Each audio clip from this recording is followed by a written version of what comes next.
My name is Eva Leick.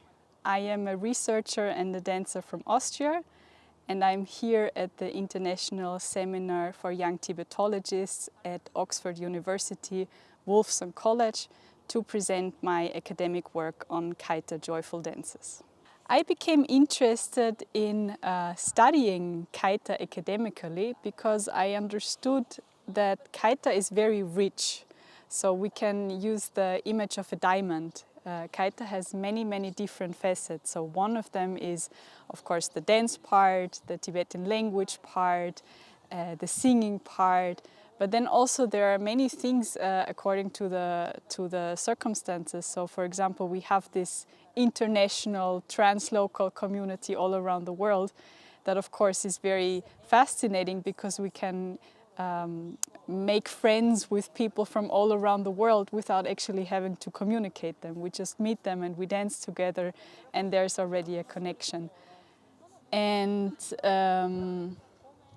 yeah, so I have a professional dance background. So when I met Khaita, at first I didn't quite know what to do with it.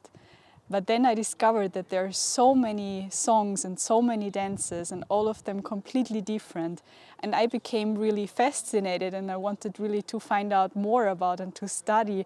And the more I studied, the more I understood that I cannot just look at it from the dance part, this is there, but it's also the cultural part, it's also the history, it's also the teachings by Jagannam Kanobo, it's also this international community.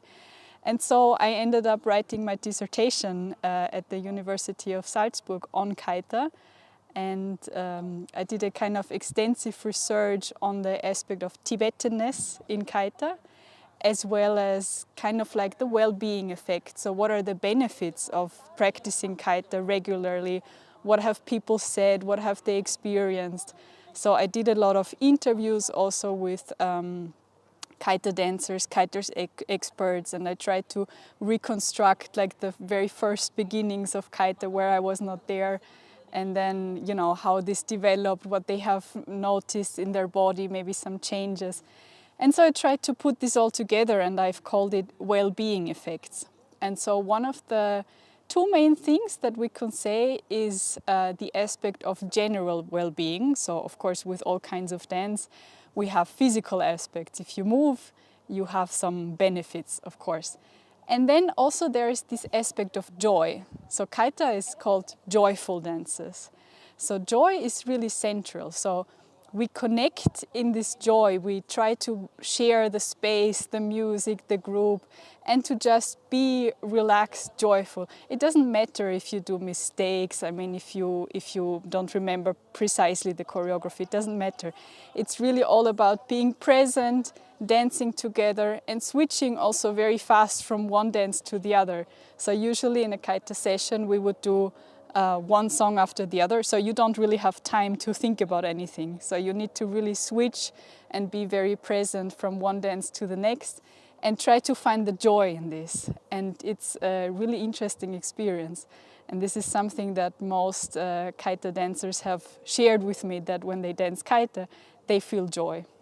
So yes, so I finished my PhD degree at the University of Salzburg last year in 2023. Yesterday, on the 3rd of September, I presented my paper at the International Seminar for Young Tibetologists here at Oxford University. And I focused on a particular song and dance from the Khaita collection, and I presented it and I tried to outline some general aspects of the Khaita project with this dance, because it's always good if you have one concrete example and then you can look at the bigger picture. So what I tried to do is I outlined a little bit the translocality of the Khaita practice.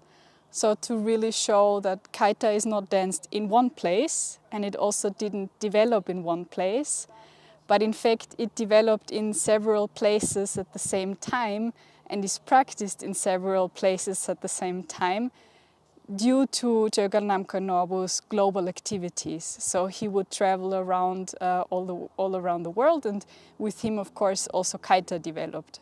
So this translocal aspect is very important. And then this aspect of joy that we have in the Khaita dances. I try to show a little bit also how this connects with the lyrics of this song. And yeah. And also how Khaita connects to the teachings of Jögal Namkhoi Nobu. So we have many songs that speak about the Dharma, and so the Buddhist teachings. And Jögal Namkhoi Nobu, he commented a lot on the songs and the dances, which is really precious resource that we can check.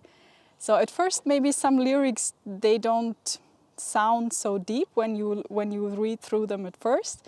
But then when you start reading the commentary by Jögal Namkhoi Nobu, you really understand the depth of these songs and the deep meaning that is connected there. And interestingly, the meaning is very often connected with the movement. So for example, I started Khaita mostly through dancing, and the singing and the reading of the meaning came later. And it's quite fascinating to discover that some movements that you're doing, some mudras, connect to a quite deep meaning. And then the next level of the practice is to connect everything. So you are not just dancing, you're not just singing, you're not just thinking about the meaning, but actually you're doing everything at the same time while being present with the group, with the formation, with the music, with the space that you are in. So it's many things coming together. It's a very deep practice.